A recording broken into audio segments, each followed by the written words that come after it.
You've been dead weight for years. Leah, consider this your last morning with us. The words sliced through the room at 10:30 in the morning, sharp enough to freeze the 9 clients seated around the polished mahogany table. My boss, Martin Kessler, didn't whisper them in private, didn't wait until the contracts were signed. He spat them out in front of executives who had flown from Tokyo, Berlin, Dubai, and Toronto to finalize a $1.5 billion deal. Their pens hovered midair, their faces stiffened. For a moment, no one breathed. I clutched the binder against my chest, every muscle in my body screaming to react. But I stood still. Shock held me. Humiliation pinned me. This wasn't an accident. Martin wanted a public execution. And the cruelest part? He chose the very room where my invisible work had bound 12 states into one unified contract. The stage for my triumph had been turned into my gallows. For 20 years, I had been the quiet architect behind Novarian Logistics' success. My title, Federal Compliance Architect, sounded dry. But my job was anything but. I threaded fragile legal frameworks across state lines, ensuring regulators, auditors, and clients trusted us enough to sign. No headlines, no applause. But without me, none of this billion-dollar spectacle would exist. I gave the company my life. Nights blurred into mornings over state audit forms. Weekends disappeared inside draft contracts. I missed birthdays, anniversaries, and even the day my mother underwent surgery because a governor's office demanded last-minute verification. The work was grueling, thankless, but I believed it mattered. And then there was Martin. He was everything I was not. Flash over substance, ego over integrity. He loved making deals look like theater, the gold cufflinks shaped like dollar signs, the rehearsed laughter, the habit of belittling employees to prove dominance. It was all part of his performance. The maverick CEO versus the invisible architect. That was the real conflict burning beneath the morning air. I should have expected this. Martin never saw loyalty as value, only as weakness, to him. 20 years of service meant nothing compared to the thrill of cutting someone down in front of an audience. The more important the witnesses, the sharper the humiliation. So I stood there, binder pressed to my ribs, trying to breathe through the silence that followed his words. Every client avoided my eyes, pretending to review their papers, unwilling to get caught in the spectacle. All except one. Client 7, Michael Reeve, a Canadian representative with a reputation for patience, didn't look away. His gaze stayed fixed on me, steady and unflinching. He wasn't smiling, but he wasn't ignoring me either. It was a look that carried something unspoken, acknowledgement, perhaps even disapproval. In that instant, beneath the weight of humiliation, I felt a strange ripple. Martin thought he had ended me with a single sentence. What he didn't realize was that he had just set something else in motion, something waiting in silence, ready to turn his theater of power into his own undoing. As the echo of Martin's words lingered in the polished walls of the Parkview suite, my mind drifted, not into panic, but backward across 2 decades of work that no one in that room had ever truly seen. If humiliation had a sting, it was sharpened by memory, because for 20 years, I had been the quiet architect who kept Novarian standing when the ground beneath it shook. My title, Federal Compliance Architect, rarely impressed anyone outside the industry. It sounded dull, bureaucratic, like paperwork stacked on more paperwork. But beneath the bland phrasing lived a battlefield. Every clause, every comma in a contract, carried the weight of federal scrutiny. A misstep could mean lawsuits, fines, or entire projects collapsing overnight. My work wasn't about vanity, it was about survival. I had lived inside that fight for 2 decades. I remembered the bleary-eyed nights spent stitching legal threads across state lines, making sure 12 states could align under a single framework without breaking antitrust law. I remembered cross-country flights that blurred into each other, sleeping upright in cramped seats, a folder of case files pressed against my knees, I remembered nights when hotel curtains never closed because I was still awake at dawn, drafting revisions to satisfy auditors who would never know my name. And yet, despite the exhaustion, there was pride. Pride that I could hold together systems so fragile they should have collapsed long ago. Pride that no matter how invisible my role was, without it, there would be no billion-dollar signatures waiting in boardrooms. I was the scaffolding, unseen but essential. But pride is never without cost, and sorrow never lets you forget the price. One memory clung to me more than any other: the day of my mother's heart surgery. The ninth state filing had been due at midnight, and the governor's office demanded revisions that only I could provide. My phone buzzed with updates from the hospital while I sat in a windowless conference room in another city, watching the clock, typing until my fingers ached. My mother, brave and patient, held her phone in her hand before the anesthesia took her under, waiting for my voice, waiting for me to call. I never did. By the time I finally left the office, the surgery was already over. She survived. But the look in her eyes when she told me later, gentle, forgiving, but tinged with disappointment, still carved at me. That moment became a ghost I carried into every late night, every missed family gathering. Pride in my work mixed endlessly with sorrow for the life it had stolen. I told myself it was worth it because I believed in the company. More dangerously, I believed in Martin. I thought my loyalty was to a vision larger than myself, and I let that belief blind me. Years ago, I had been offered a way out, a competitor, rival in every sense, slid a contract across the table with a salary nearly double what I was making. They valued my precision, my ability to navigate the impossible. I stared at that offer for a long time, pen in hand. But when Martin called later that evening, thanking me for fixing yet another compliance error he had nearly signed into disaster, I told the competitor no. I stayed. I stayed because I trusted him, because I thought loyalty meant something. Now, standing in the aftermath of his public spectacle, binder pressed to my chest like a shield, the irony hit me harder than his words ever could. The man I had defended, the man I had built 2 decades of scaffolding beneath, had chosen to tear me down in front of the very people who benefited from my invisible work. Pride and sorrow collided inside me, inseparable. I had given everything, and he had turned it into nothing. If you want to understand Martin Kessler, you don't need to read his resume. You only need to look at his wrists. He wore cufflinks shaped like dollar signs, polished until they caught the light like tiny stage props. That was Martin, a man who believed appearance was substance, who mistook arrogance for leadership, who performed as though every room were his theater and every employee his audience. I had watched him for years. He thrived on spectacle. The louder, the better. He didn't correct mistakes in private. He ridiculed people in public. He didn't motivate with respect. He manipulated with shame. I had seen junior analysts leave meetings in tears after he mocked their questions.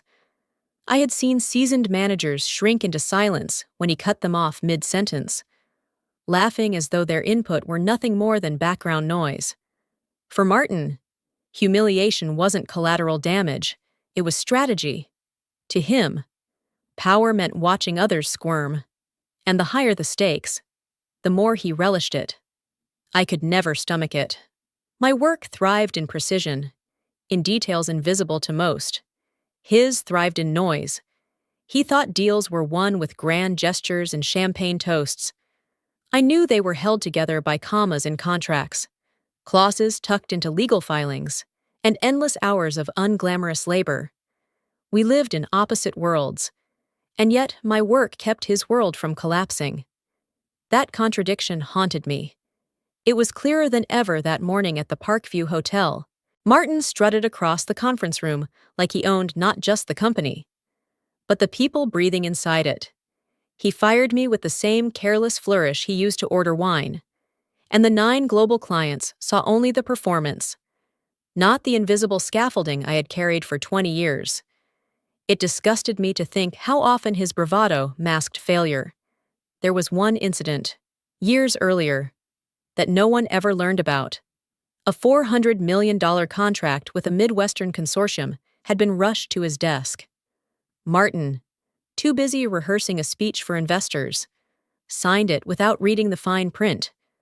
Buried in the pages was a clause that shifted liability entirely onto Navarian, exposing the company to bankruptcy if a single shipment failed. I discovered it 2 days later, buried in an audit report. My heart nearly stopped as I traced the wording. One mistake, one accident in transit, and Navarian would have been sued into dust. Martin never even noticed. I stayed up 48 hours straight, rewriting the framework, contacting regulators, negotiating a refile under the guise of routine corrections. I smoothed over signatures, convinced state auditors to accept the revisions, and tucked the corrected contract back into the system before Martin even realized what had happened. No one knew, not the board, not the clients, not even the managers who would have lost their jobs. Only me. I never told a soul because at the time, I believed preserving the company's reputation was more important than exposing Martin's incompetence. But standing in that suite, binder pressed against my chest while he humiliated me before the 9 clients, the memory hit me like a slap. He hadn't saved Navarian that day. I had, and he had paraded through the aftermath, congratulated for a deal he almost destroyed.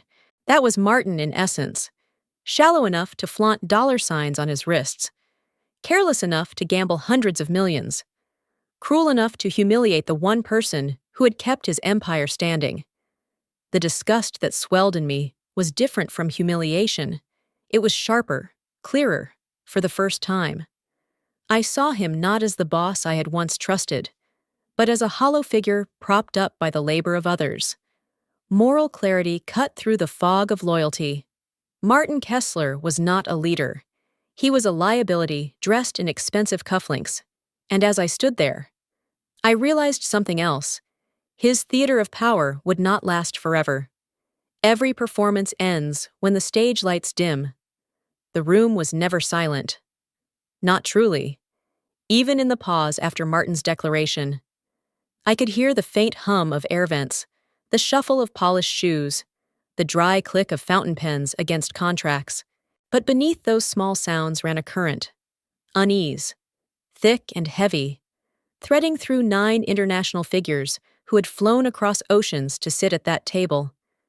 They weren't just visitors. Each of them represented a gateway, a lock to a different state. And if all 9 locks didn't turn together, the $1.5 billion framework would crumble. That was the design. That was my work. From Tokyo came a delegation led by Hiroshi Tanaka, a man whose reputation was built on precision.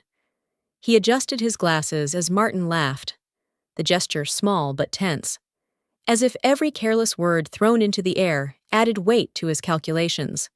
For Tanaka, risk was never theoretical, it was measurable, and Martin's arrogance had tipped the scale.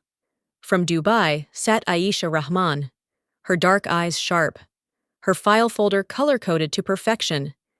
She had once told me privately that she trusted people who respected details, not egos. Now she tapped her manicured nails against the wood grain, her gaze fixed on Martin's cufflinks rather than his arguments. From Toronto was Michael Reeve, Client 7, the quiet one whose eyes had lingered on me when no one else dared. He had said little so far, but his silence had gravity, the kind of silence that fills space rather than empties it. Then there was Berlin, represented by Dieter Kohl, a seasoned negotiator who had seen enough CEOs rise and fall to know the difference between strength and vanity. He watched Martin closely, his hands folded, his expression unreadable, until Martin laughed at one of his own remarks, a sharp, dismissive laugh that landed like a slap across the room. That was when I saw it. Dieter's subtle shake of the head, a nearly imperceptible gesture, but filled with judgment. It was small, yes, but in that tiny movement, I felt the balance shift, Pressure coiled tighter. The other clients, Paris, São Paulo, Singapore, shifted in their seats. Their pens held above dotted lines they no longer seemed eager to complete. These were people accustomed to risk, to billion-dollar gambles. But they were also seasoned enough to know when trust had been fractured. They had traveled here to anchor certainty, not to witness theatrics. And theatrics were all Martin seemed interested in delivering. He strutted, joked, brushed off questions, as though the contracts before them were afterthoughts rather than lifelines. To him, the audience was the point. To them, the contracts were. And that divergence stretched the air between us tighter with every passing minute. I felt it pressing against my ribs. That invisible weight of 9 pairs of eyes measuring not just Martin, but me as well. They had watched me file, explain, clarify across months of negotiations. They knew the invisible scaffolding was mine, but they also saw me stripped of authority, humiliated in the very room that should have been my proof. Unease is a quiet emotion, but it grows like smoke in a sealed room. Every time Martin laughed, the smoke thickened. Every time a client's pen paused midair, the oxygen thinned. And somewhere in the back of my mind, I knew the dominoes were lining themselves up, one by one. It was in Dieter's skeptical eyes, in Aisha's tapping fingers, in Tanaka's clenched jaw, in Michael's silence. Heavier than any outburst could have been. Martin believed he had staged a performance of power. What he didn't realize was that his audience had already begun writing a different ending. As Martin paraded around the room, cufflinks glinting under the chandeliers, my humiliation should have consumed me. And yet, beneath the sting of his words and the suffocating tension of 9 unsigning clients, something steadier pulsed inside me, an anchor no one else in that room knew existed, because I remembered what they didn't. Months earlier, while drafting the labyrinth of contracts that bound these 12 states together, I had woven in something quiet, hidden, a safeguard no one had asked for but that I had insisted on, a reciprocal clause, invisible to anyone not looking closely enough to notice. The clause was simple in design, but devastating in impact. If a single identified client, Client 7, chose to withdraw, the others would be released without penalty. It wasn't a mistake, not a clerical slip. It was deliberate, my insurance. And Client 7 was no random choice.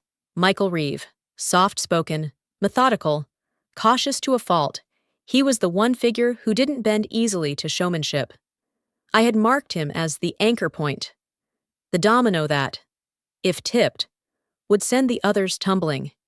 If Martin ever overplayed his hand, if the trust woven so carefully through this fragile network snapped, then one man's decision could legally unravel the entire $1.5 billion framework.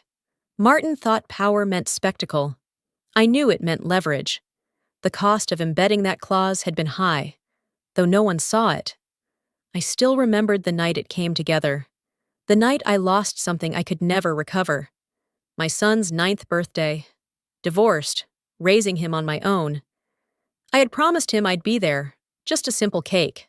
Candles in the kitchen, a gift wrapped clumsily in his favorite comic paper. But the draft contract for the 9th state was due at midnight, and regulators were pressing for language that would satisfy 3 different commissions. I sat in a rented office, fluorescent lights buzzing, laptop burning against my wrists. While at home, my boy waited in vain. When I finally staggered through the door, hours past midnight, the cake sat untouched. Wax melted into hard rivers on candles that had burned themselves out. On the table, propped beside the gift he had opened alone, was a handmade card, crayon lines crooked, letters uneven, but the words were clear. Mom, you'll win someday. I kept that card tucked in the back of my binder, the same binder I held against me now. Every time exhaustion threatened to break me, I looked at those words, silent encouragement from the one person who mattered most. Silent proof that sacrifice had meaning, even when it felt unbearable. And it was that same binder that now carried another secret, a single hard copy of the reciprocal clause, tucked into a folder marked miscellaneous, invisible beneath years of meticulous filings. No one else had it, not Martin, not the board, not even the clients. I alone carried the evidence. So while Martin smirked, while he filled the air with his careless bravado, I stood still. My humiliation was real, but so was my confidence. He thought stripping me of authority in front of 9 global clients was the end of my story. But I knew better, because authority doesn't always wear cufflinks or raise its voice. Sometimes authority waits in silence, hidden in ink and paper, patient as a loaded spring. And when the moment came, when Michael Reeves so much as closed his folder, the contracts would not bend. They would shatter, cleanly and legally, just as I had designed. Silent confidence is not showy. It doesn't announce itself. It sits quietly in the corner of humiliation, holding a binder no one bothers to examine, smiling at the knowledge that power often belongs not to the loudest man in the room, but to the one who wrote the rules beneath his feet. The words had barely left Martin's mouth when 2 security officers stepped forward, their movements rehearsed, almost casual, as if this humiliation had been planned days in advance. One gestured toward the door. The other stood just behind my shoulder. I didn't resist. Resistance was what Martin wanted. A scene. An outburst. Something to confirm his narrative of power. So I held my binder close to my ribs and forced my feet to move. The conference suite had been arranged for spectacle, and now it became a gauntlet. As I walked past the polished mahogany table, 9 global clients remained frozen in their seats. Some studied the contracts before them, eyes locked on the black ink as though it could shield them from complicity. Others shifted uncomfortably, their pens stilled above the signature lines. Not one spoke, but silence has weight. And in that silence, humiliation pressed down harder than any insult could. I kept my chin level, though my cheeks burned. The officers flanked me as though I were a threat, as though 20 years of service could be erased and rewritten into suspicion with a single command. Each step toward the door felt longer than the last. It was then that I caught the first glance from within the room. A young analyst at the far end of the table, a man barely in his 20s, looked at me with wide eyes before quickly lowering his head. He fiddled with his pen, ashamed not for me, but for what Martin had just staged. That small gesture struck deeper than the silence of the others. Shame, after all, has a way of speaking even when lips remain sealed. Another employee, a woman who had shadowed me through months of compliance reviews, bowed her head slightly as I passed, unable to meet my eyes. Her face flushed pink, not with embarrassment for me, but with the second-hand humiliation of watching justice twisted into cruelty. Martin thought this spectacle proved his strength. What I saw was a trail of bowed heads testifying to his weakness. And still, I walked, binder in hand, anger rising like fire beneath my skin, but tightly leashed, suppressed. I would not give him the victory of seeing me break. As the officers guided me toward the glass doors, I allowed myself a single glance back. Martin was standing tall, cufflinks gleaming, mouth curved in a smug half-smile. He mistook silence for agreement, humiliation for victory. That was when I noticed it, the glow of a screen at the edge of the table. For the briefest moment, before the officers urged me forward, my eyes caught the words flickering in crisp blue text. "Stand by, awaiting primary trigger." The letters were ordinary enough for anyone else in the room to overlook. But to me, they were thunder in disguise. I knew what they meant. I had built the system. I had set the clause. The contracts weren't asleep. They were waiting. My humiliation tightened, but so did my resolve. Martin thought he had stripped me of power, escorted me out like an afterthought. What he didn't realize was that the system itself now sat balanced on a knife's edge. One move away from collapse. The doors closed behind me, and the officers released their silent grip. I stood in the hotel lobby, the noise of the city faint through the glass walls. My humiliation was raw, my anger sharp, but beneath both, there was something quieter, steadier, impossible to erase, the certainty of what waited, ready to detonate. Martin believed the show had ended. He didn't know the curtain hadn't even risen. The doors had just closed behind me when it happened. I didn't see it in person, but I knew the rhythm of that room too well. Later, when whispers reached me, I could almost replay it, beat by beat. The stillness, the scraping of a chair, the sound of one man deciding that silence was no longer enough. It was Michael Reeve, Client 7. For hours he had been quiet, his expression unreadable, his presence steady but subdued. Martin never took him seriously. To Martin, the loudest voice carried the most weight, and Michael was not loud. He was deliberate. That was precisely why I had chosen him as the anchor of the reciprocal clause. When Michael finally rose from his seat, the entire room shifted. His chair scraped against the marble floor, breaking the suffocating hush. Pens froze midair. Heads turned. Even Martin paused mid-sentence, surprise flickering briefly across his smug smile. And then Michael spoke. Calm, even, but carrying the weight of finality. If she goes, we go. Simple, unadorned, but they fell with the force of a gavel. For a fraction of a second, the tension cracked into something sharper. Anticipation, the collective inhale before impact. Some clients leaned forward, others stiffened, watching Martin for his response. The contracts on the table seemed to tremble under the weight of those words, as if aware that ink no longer guaranteed security.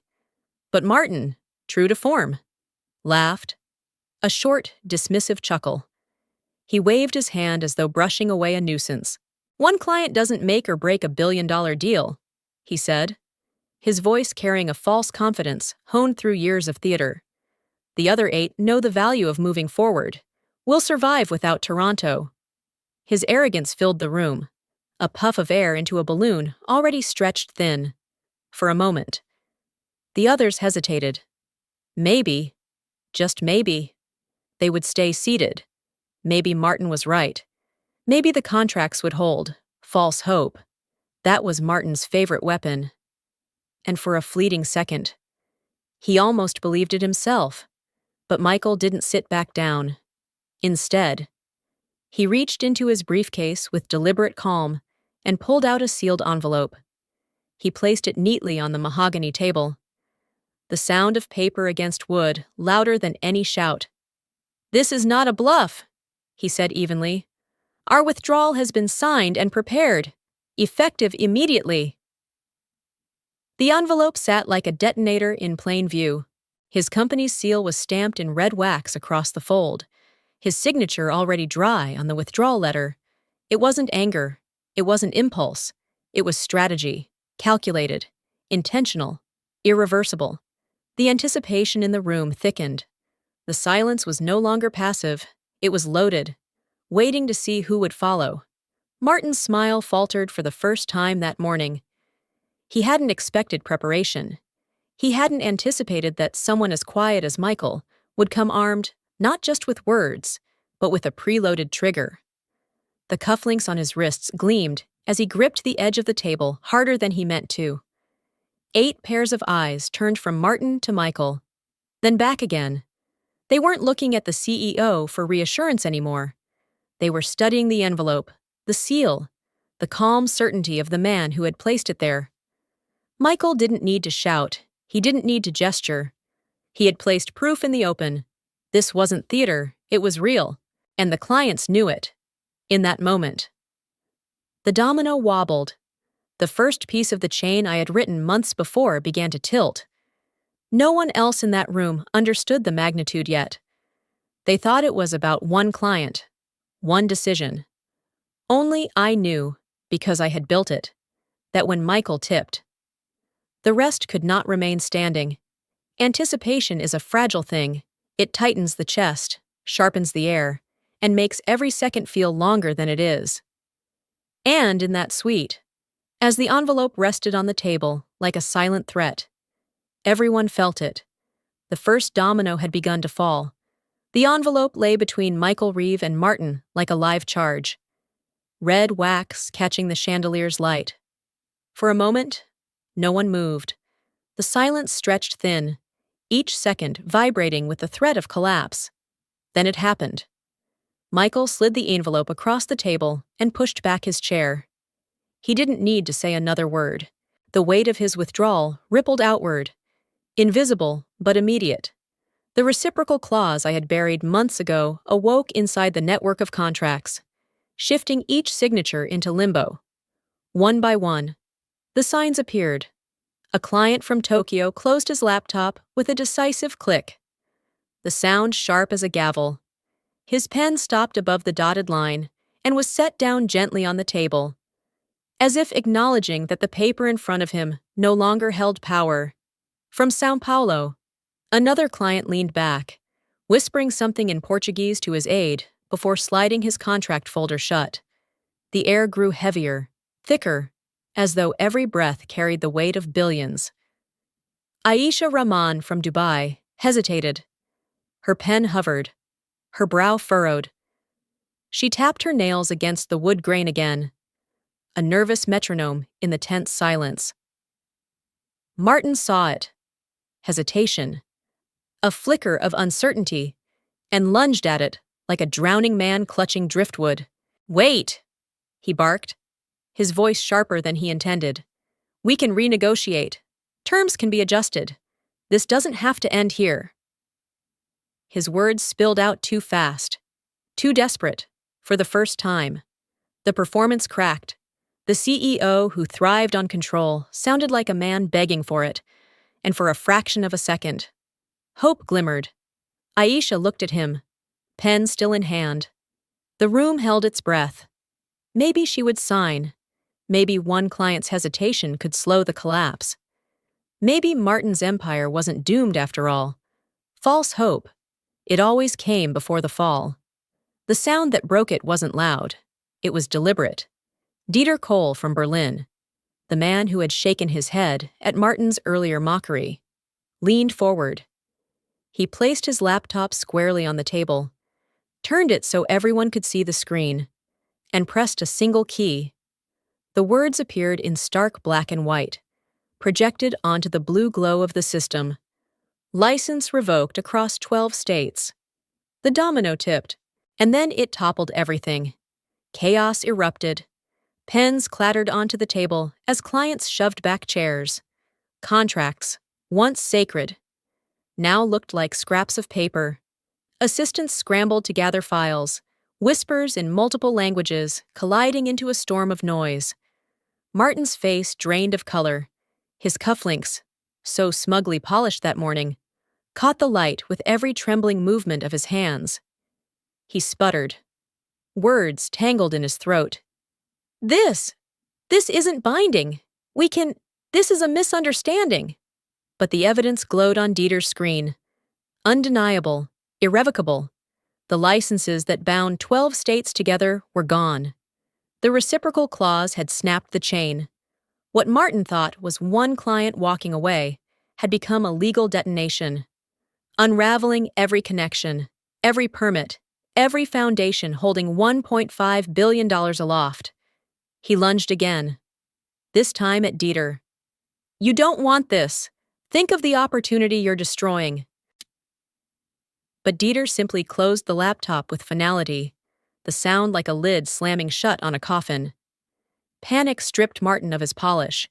His voice rose, cracked, pleaded.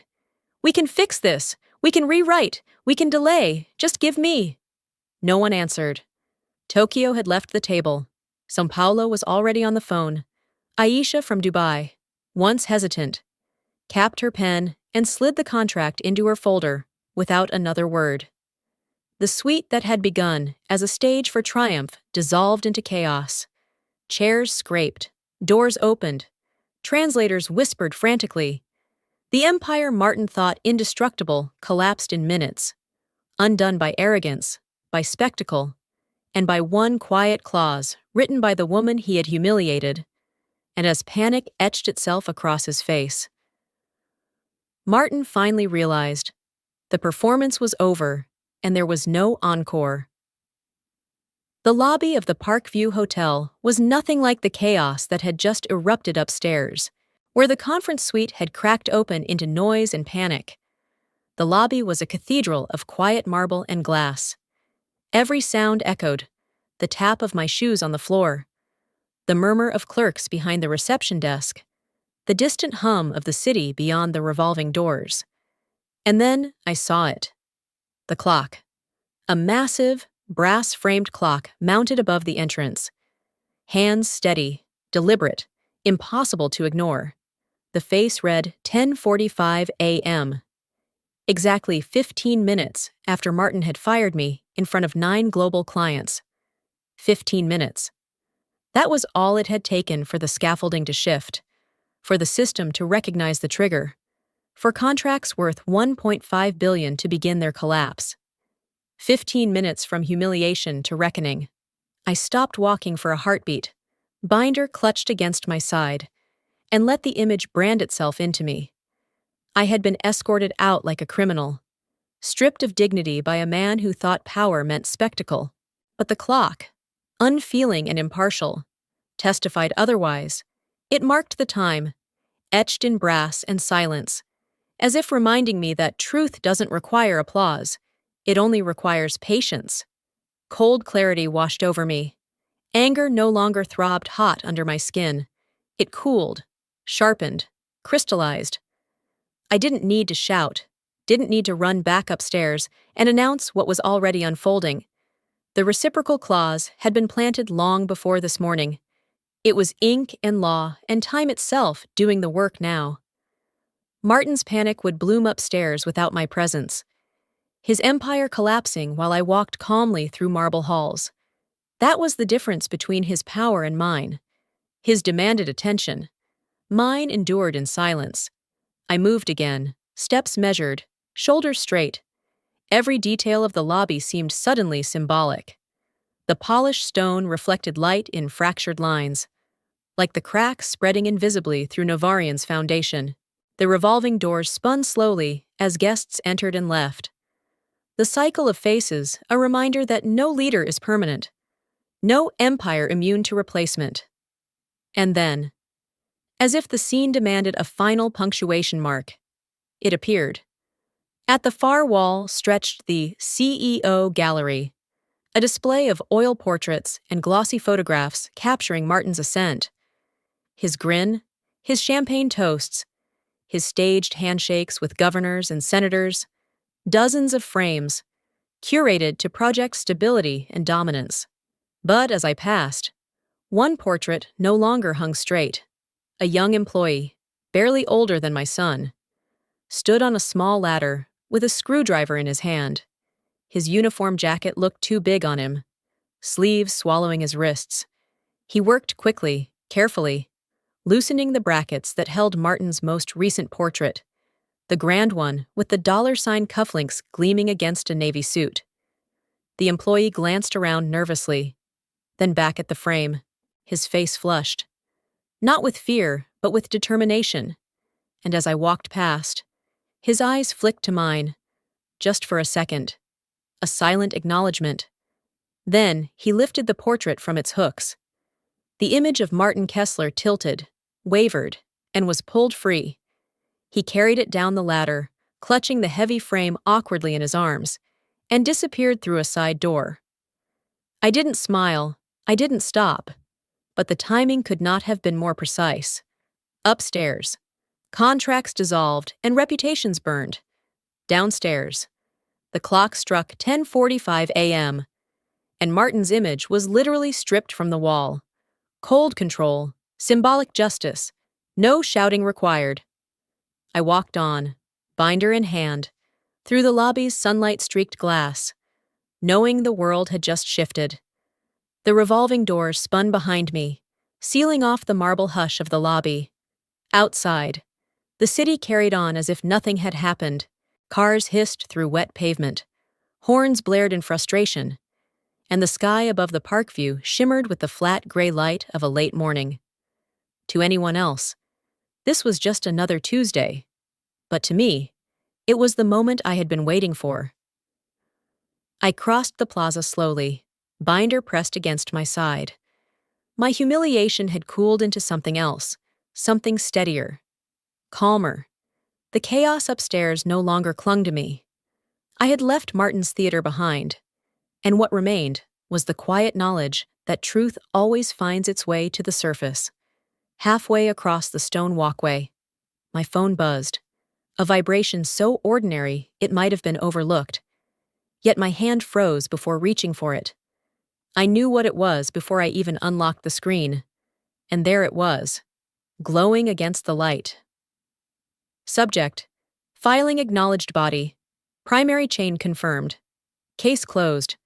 The words were clinical, bureaucratic, stripped of flourish. But to me, they were a hymn. The reciprocal clause had triggered exactly as designed. The system had recognized Michael Reeves' withdrawal as the keystone action, and the rest of the framework had unraveled cleanly.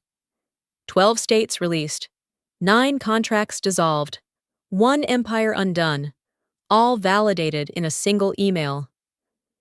I exhaled, a breath I hadn't realized I had been holding since the moment Martin's voice cut me down. For the first time in years. My lungs felt full. It wasn't victory I felt. It wasn't triumph. It was release, like finally setting down a weight I had carried too long. But then I saw the detail that turned release into vindication. The email wasn't just for me. It was CC'd to all 9 clients.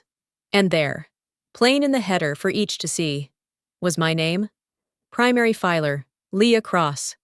The truth was out, not whispered, not hidden, not buried beneath Martin's posturing. It was official, legal, undeniable. The clients who had watched me be humiliated in silence now saw in writing that I had been the foundation all along. I imagined their reactions upstairs, the contracts closing, the laptops dimming, and then the sudden ping of incoming mail. I could see their eyes skimming the subject line, their brows lifting as the words registered. Primary chain confirmed. Case closed. And then the revelation. The compliance architect they had seen escorted out of the room was the very name anchoring the system. Vindication doesn't need applause. It doesn't need headlines. It only needs proof. And proof was now threaded through the inboxes of 9 global executives. Impossible to erase. I stood there on the plaza, phone still in hand, as the city surged around me. People hurried past with coffee cups and briefcases, unaware that millions had just shifted hands, that reputations had shattered above their heads. I didn't need them to know. This wasn't about the crowd. It was about the silence, the quiet acknowledgement that justice had clicked into place. The clock tower across the street chimed, marking the quarter hour. 10:45 a.m. Exactly 15 minutes from dismissal to confirmation. The symmetry felt almost too perfect, as though time itself had chosen to testify. I slipped the phone back into my pocket, a faint smile tugging at my lips. The humiliation Martin tried to script for me had already dissolved into something he could never rewrite. The clients knew, the system knew, and somewhere upstairs, Martin was realizing that the more he shouted, the smaller he became.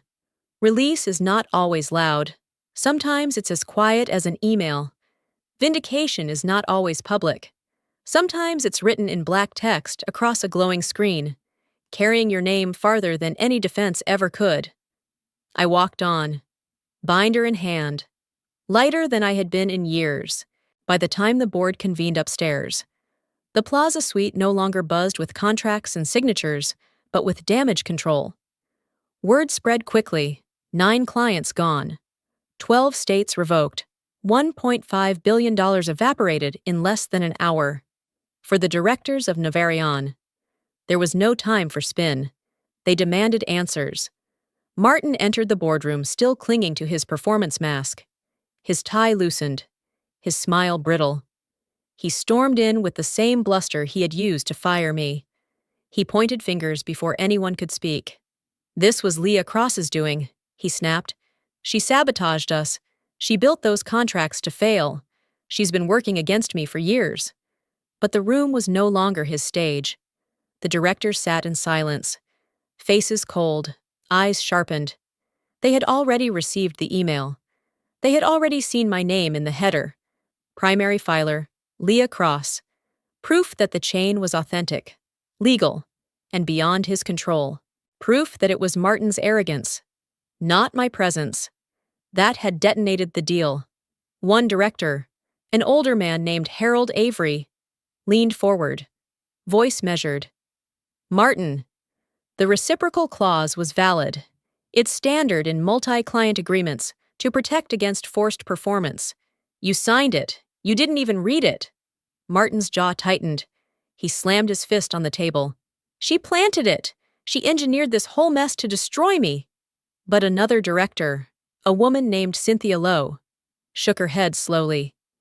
"Destroy you or protect us? Because from where I sit, Leah's clause prevented us from being dragged into court by 9 furious clients. It released them cleanly, without penalty. You turned it into a spectacle. Martin, you pulled the trigger yourself." The words hit harder than any shout. The room knew it. His bluster couldn't drown out the evidence. Justice has a way of shifting tone. It doesn't roar, it narrows. Every sentence from the board cut Martin smaller. Every fact brought him closer to the reckoning he had tried to escape. Another director slid a file across the table. "We reviewed your handling of the compliance insurance. There's a detail you neglected to disclose." Martin frowned, eyes darting to the file as though it contained poison. Cynthia spoke again, voice steady. "The corporate insurance you bragged about, the one that should have shielded Novarian from liability, expired last quarter. You failed to renew it." Martin's face went slack. "And worse," Harold added, tapping the file with a finger. "You signed a personal rider last year, attaching your own assets as collateral in the event of catastrophic breach. That rider is still in effect." The silence that followed was different from before. Not tense, not uncertain. It was the silence of a verdict. Martin blinked rapidly, shaking his head. No, that can't, someone else." His words broke apart. The confident CEO who strutted with dollar-sign cufflinks was gone.